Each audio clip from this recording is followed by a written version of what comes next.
Requirement 3 says prepare an amortization schedule that determines interest at the effective rate each period. So amortization table starts from the cash they received. So back to requirement 2, cash received is $579,377.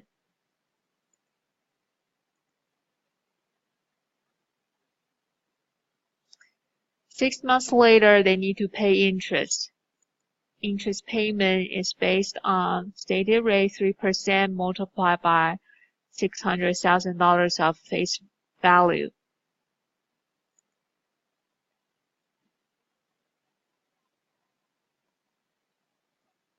So that is $18,000.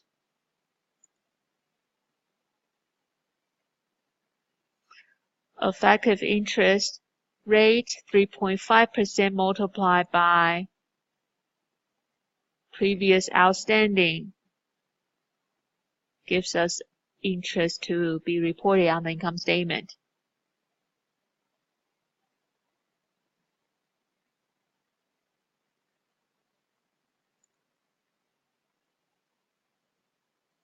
The difference between cash interest and effective interest is discount being amortized.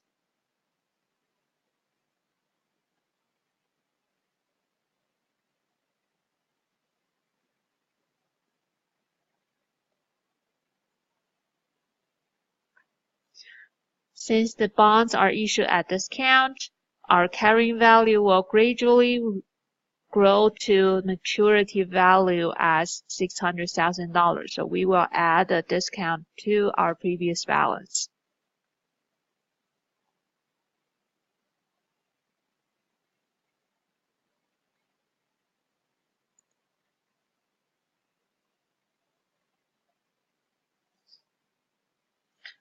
The second period is also $18,000 of cash interest. Effective interest rate 0.035 multiplied by previous balance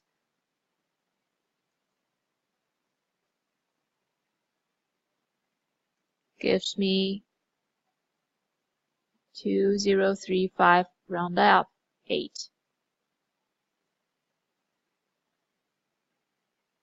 The difference between two columns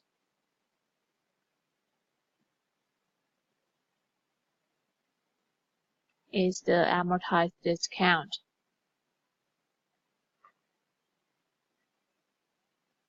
And adding the discount to previous balance will give me new balance.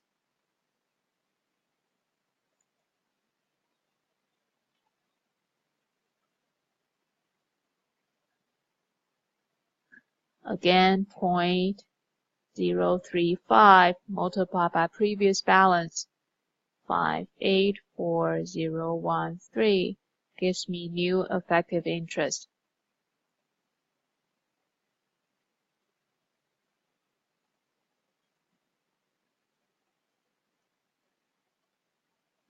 And the Connect automatically calculates for us. So again, 0.035 multiplied by 586453, previous balance.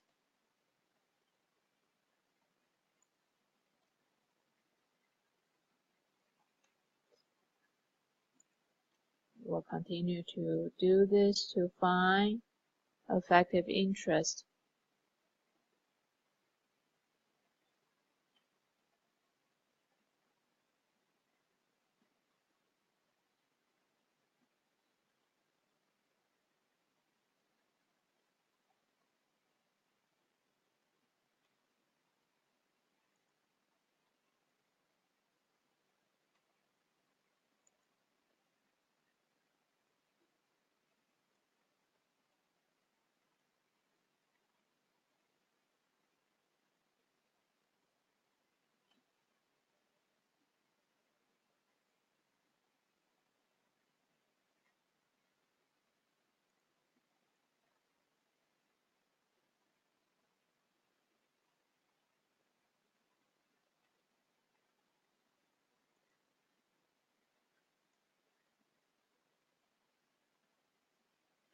So that completes requirement number 3. The fourth requirement says record the interest expense on June 30th, 2018. So let's go back to the amortization table.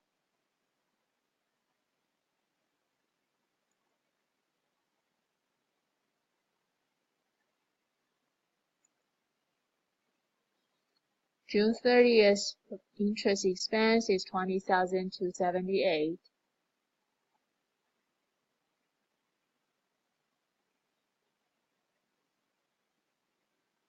Cash interest $18,000, and the difference is discount amortized. So the journal entry will look like this. Expense is a debit account, so we debit interest expense.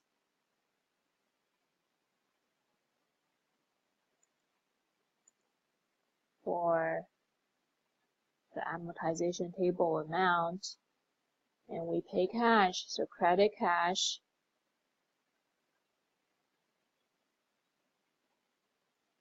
For the interest we pay to investors, debit is higher than credit, so we need a credit. And in the amortization table, the difference between cash interest and effective interest is the amortized discount. So at the beginning, we had a discount on debit side. Now it's the time to gradually retire it to the credit side. So we will credit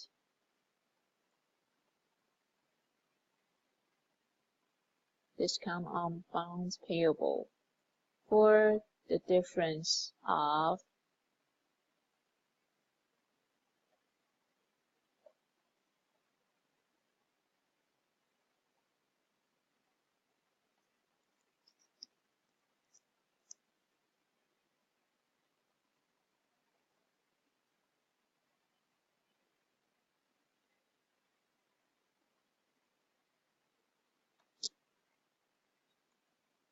let me recalculate it again.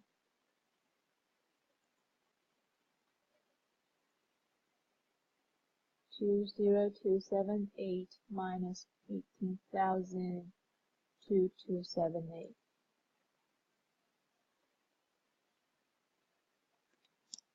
Requirement 5 and 6 asks us the balance sheet amount at the on December 31st, 2018, and income statement amount for 2018. That goes back to the amortization table. So at the end of 2018, the carrying amount, the outstanding balance, is the liability to be reported on balance sheet. So here we will report as debt 584013.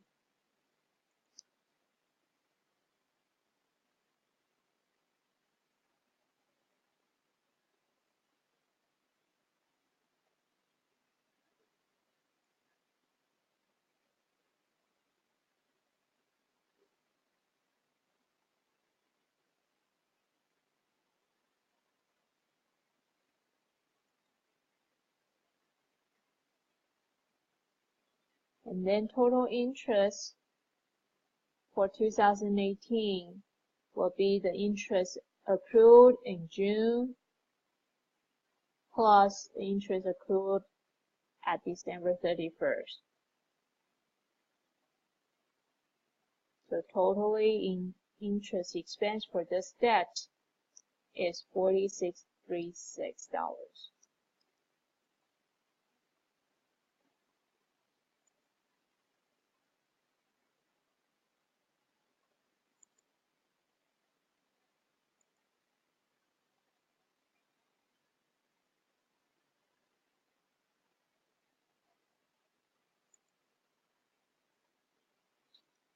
Requirement 7 asks us record the interest expense on December 31st, 2021. So let's go to 2021. December 31st, 2021. December 31st, 2021. interest expense is 20,901.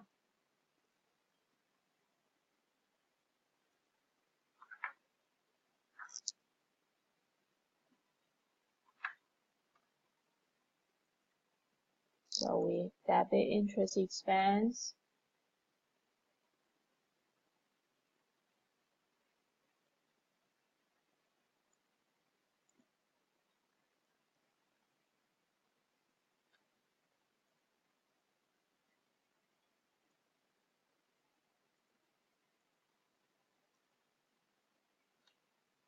The difference is the last amortized discount.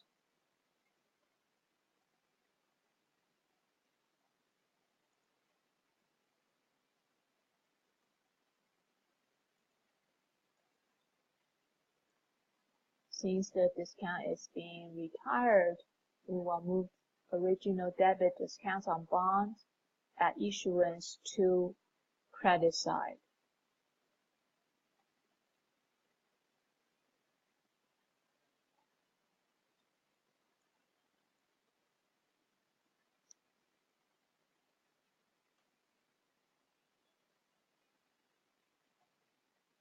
And then the second requirement of the seventh requirement says record the retirement of the bond at maturity on December 31st, 2021. When we retire the bond, that means we are paying back investors their money. So we will remove the bonds payable initially recorded at issuance. The face amount of the bonds, 600,000.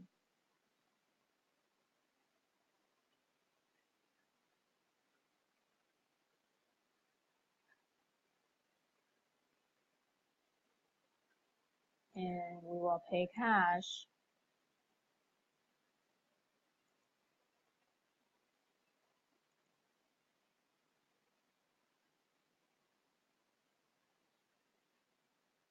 of 600,000. Let's record one line up to pay cash of the face amount.